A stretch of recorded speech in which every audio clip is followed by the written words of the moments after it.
Hey, hi. I had planned to talk about cults, but I wanted to do this video because typically when I'm in my downtime, when I'm not recording a video, I edit and I make lists and so forth.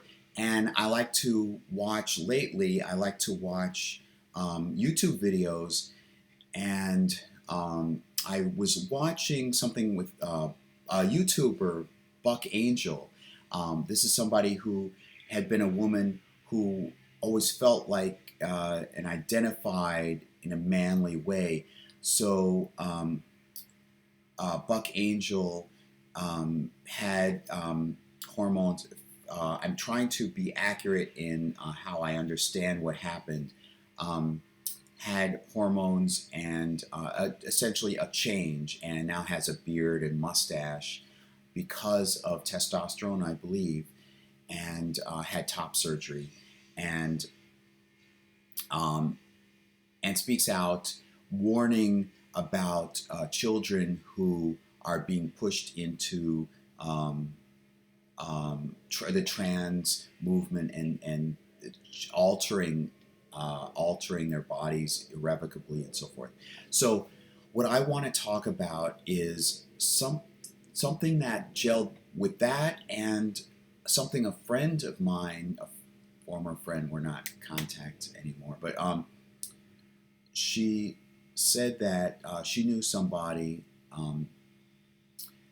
she knew somebody who was young at that adolescent age and questioning identity and so forth. And I've always felt a strong connection with who I am and what I am and where and my likes and so forth.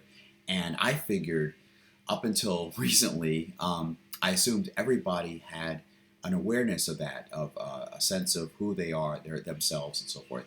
There's a phrase, know thyself. And it's been very easy for me. It's been essentially like breathing, but it's something very important. And if it could help other people, I'm hoping maybe this former friend um, is watching and could take it to heart. And I mean, not herself, but I mean that her friend could take it to heart.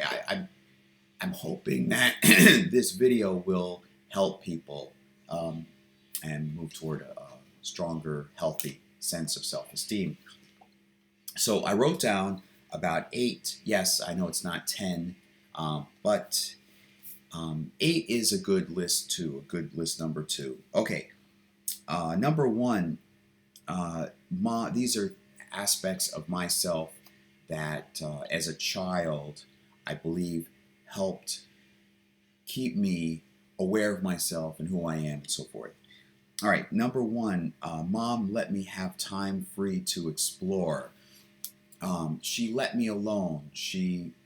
I think of it as, I don't know what was going on through her mind, but from my point of view, I liked Star Wars, and before that, I don't know, I watched cartoons I liked, and I liked TV, and my mom let me just simply do stuff that I like doing, activities that I like doing. She was protective in the sense that she wanted to make sure that I had shelter and so forth, but and a good, healthy environment, like no arguing, no fighting, no, and that I had adequate food and so forth. But beyond that, she just let me do whatever I wanted. So I remember gravitating toward television as a child. I remember crawling, doing my own stuff, playing with Tinker Toys or something. And then she said, uh, I remember she said that when I was young, when All in the Family, for example, came on television, I would crawl into the next room and just sit down and watch and laugh with it at the appropriate times, like whenever there was a joke said and so forth. And then I would crawl back. When the show was over, I would crawl back. I didn't write this down, but I should actually add this, that I had the sense at that young age, and I was really, really a toddler. Like she mentioned, I would crawl. Um, so I must have been like 3 or 4 or something. Maybe not even 4, maybe. But I had the sense to go back to what I was doing when the thing I was exposed to and I was enjoying was finished. And that says something too. I guess it means I wasn't overexposed. I knew when to stop. I knew how long was enough, how much was enough to then stop and go to something else. So when I was interested in Star Wars and later Transformers, I was interested in Transformers all the way, for a while, for quite a few years. And I'm still interested in Transformers actually, and Star Trek. My mom, for example, with Star Wars, my mom not only let me just enjoy it because I clearly enjoyed it. She just let me be and enjoy it on my own. But when I would talk with her, and that's probably one of the later points I will mention, the ability to share with my mom these interests I had, she related to me not just like not as if to say, "Oh, that's nice, dear," or just not take much interest. She actively took an interest and she interacted with me about like Darth Vader or themes that I would mention, or Luke Skywalker, or lightsabers or something. She related to me as though it's an actual thing. She related in a substantive way. Number two, let me see. Mom gave me awareness that I could share any insights. That's what I was talking about. I felt free to all the way through her my entire life with her. She's now deceased. She let me feel free to go right up to her and ask her, or just bring up insights that I had. And that ties in with self-confidence. That ties with boosting self-confidence and a healthy sense of self. Now, I want to mention reincarnation here. I don't know if reincarnation actually exists, but whether it's home life, upbringing, the way my mom created an environment in which these aspects that I mentioned here thrived, or I shouldn't say in addition to that, maybe I have progressed and retained more of my progress from work in earlier lives. In other words, if reincarnation exists, if I have in past lifetimes done work to be healthy in terms of my own self, perhaps reincarnation exists. Perhaps right from birth, or as I said, toddler age, nearly from birth, I was cognizant of this. It was like sort of like my soul or my mental aspect is at a certain stage, and if that is the case, I'm glad that I haven't regressed, if that makes sense. Okay, I wanted to get that in there. All right. So my mom, number two, my mom let me feel comfortable in going right up to her and sharing these ideas. What reinforced that? How did she do that? She listened, she stopped what she was doing, or at least she showed me attention that she was listening to what I was talking about. She was interacting with me and responding to what I specifically was talking about. Number three, accuracy. Accuracy. Striving to be accurate. Let me see. Striving to understand and be aware of plethora of what exists. Broadly speaking, that means I was curious about all these different things about the world. Whatever came up, it was something about the universe around me, and therefore I was curious about it. I may not be intensely curious. I may not have been curious enough to put extra energy into learning more about it, but at least I wanted to be aware of everything around me, and there was nothing that stopped me from feeling that. There was nothing that motivated me or discouraged me. I should say discouraged me from being that way. So that way, I just felt free, and I felt this motivation to explore. Okay, number 4, acknowledge. I'm going to be doing this a lot, I guess. Um, Acknowledge strengths and weaknesses about yourself. Um, there are simply aspects which make you unique. Improve on the aspects of weakness. Yes, I, even as a child, I acknowledged, I was aware of what my strengths were, and I was aware of what my weaknesses were. And my weaknesses, the weaknesses that I saw in myself, were that those weaknesses I simply deemed as things to improve upon, or at least not let it deter from my strengths and my ambitions and goals and so forth. Um, and it's okay. I mean, it's okay to have strengths and weaknesses. As I said there, it's what makes you unique. Um, I see the weaknesses as something really, in some sense, that are not your fault. Um, we are limited in our abilities. First of all, especially as a young child, we're limited in our abilities, and some things are simply, some situations we simply cannot fix or change or avoid. And there are some things about ourselves that either take a lot of effort to change, or things that we cannot change. I just accept those things about myself, and I just work on my strengths, and I aim. I aim. Notice I say I don't. I notice that I'm not saying I will get rid of, or I anticipate I will absolutely be able to conquer or change my weaknesses or get rid of my weaknesses. I said aim to um, improve my weaknesses, strength, fix my weaknesses. I aim to improve my weaknesses. I don't feel that there's a guarantee that I must fix my weaknesses, or that there's something wrong with me if I can't change my weaknesses.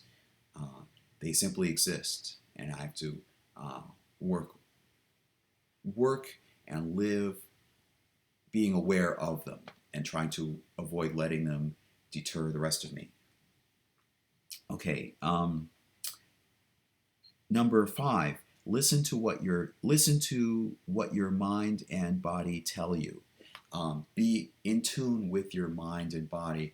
This is something my mom even exercised. I think she probably exercised all these things herself, but when she was sick sometimes, or when she didn't feel right or whatever, she would stop and be aware, and she wasn't afraid to simply stop and say, "Ooh, my arm feels weak," or "My arm doesn't feel good," or "My stomach hurts," or something like that, or even in the mind, like, "I don't feel so good."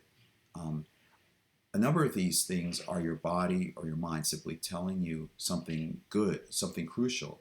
Um, it's unhealthy many times to do something and be in denial of what your mind or your body is trying to tell you. And that rubbed off on me. Um, I was not afraid to go to the doctor or go to some expert or adult or my mom and mention, gee, I feel unhappy, I feel sick, either physically or mentally. I feel alone. I feel sad about something, whatever. And whatever my mom was doing, she stopped and she would listen to me, and she would try and interact and She would interact with the goal of at least trying to make me feel better, um, if and try to think through. I guess it was more so for my, on my end, that I would simply try to figure out how to make it better. But sometimes it it's worth it just telling her that I don't feel okay for whatever reason. Um, and number 6, acknowledge that. Trying to read my handwriting. My handwriting is pretty good, but acknowledge that maybe aspects about yourself you may not understand. Yes, that goes back to simply acknowledging their strengths and weaknesses. Some things I may not fully understand. That's okay. I'm aware that it does exist, whatever it is. It's the characteristics that I remember. Even though I can't quite find a label to it, I'm at least aware of it when I see it. I can recognize these things in me when I see them. Um, 7, you are important. You deserve a quality, full life. Yes, I had id and ego and super id in there, and I decided to cross it out because I think that would deter from what I'm talking about. All I simply mean is I had a healthy sense of myself as important, as deserving of a good life, and um, I think that's essentially self esteem. So I had a good sense of self esteem. Um, that can go too far, of course. You can become like narcissistic, or you can become not narrow-minded. You can become too much full of yourself. But I don't think I was like that. I think I had a sense of self-esteem to the extent that I deserve a good life, and I deserve to work towards um, garnering myself that good life. All right. And finally, the last one, a coherent awareness of the rationale behind my behavior. I would talk, there's this friend of mine, we talk a lot of times in person or over the phone, and he's much older than I am. And I pointed out, it's amazing that people, I think of adolescence when I think to say this, but I think unfortunately maybe many people even grow to adulthood and they still suffer from this. I was always and am always aware of the rationale behind my behavior.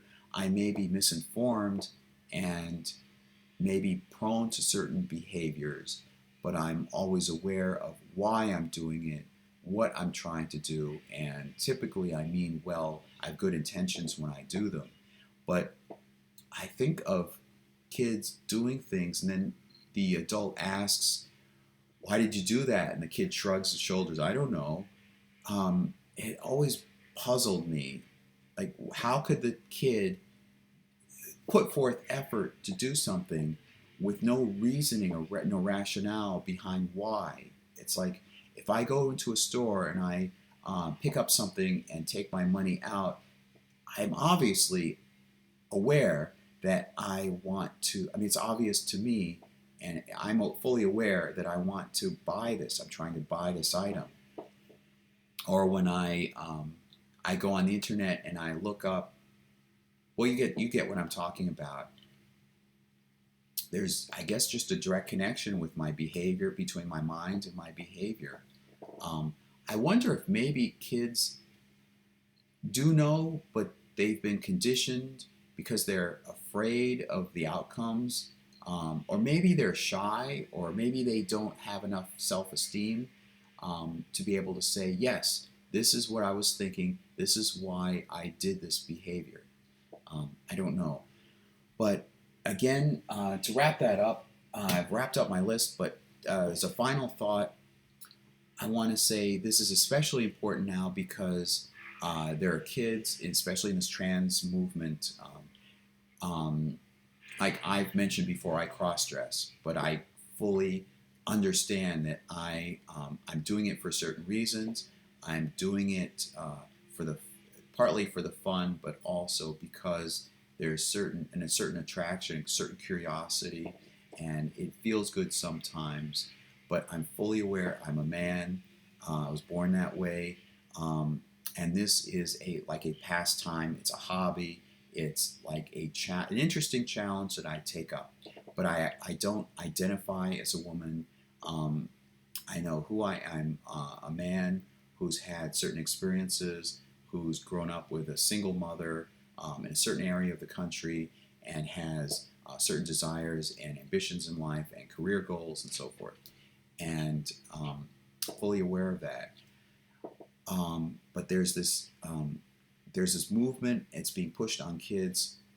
Unfortunately, I dare say maybe preying on kids who aren't haven't been allowed to perhaps haven't been allowed to develop their own self-esteem, sense of self-esteem, and it's dangerous.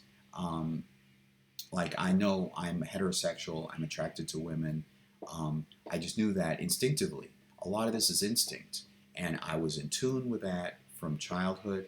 Um, from a young age, and even though it wasn't appropriate in elementary school, I was aware that girls were cute and they had certain I don't want to say abilities, certain aspects of being a girl that me as a boy didn't have.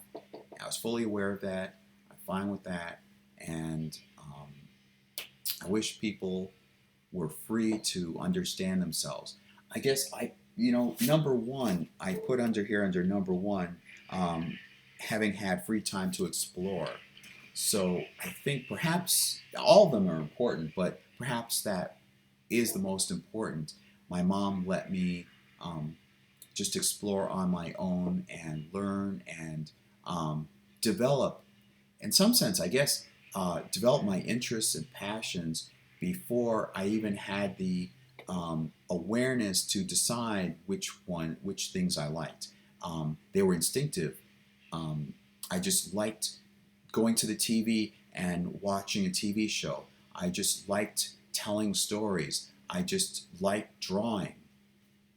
And my mom didn't deter me from that. And I let those instincts grow and develop. And the ones that the ones that I instinctively, it's all about instinct, I guess. The ones that I instinctively let grow and develop were the ones that I was most interested in. So I hope that's helpful, and I hope my video serves as some help for those, especially those adolescents.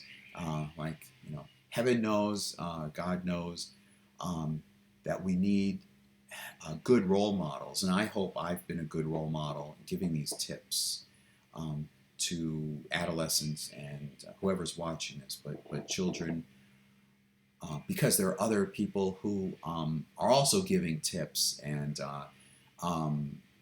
trying to give guidance, and that I may not think is necessarily healthy. So I hope I've added my voice, what I think is a good, healthy voice, to be an alternative message. And I have another topic I want to talk about later in another video sometime about how I would develop a cult. I don't intend to create a cult or be a figurehead.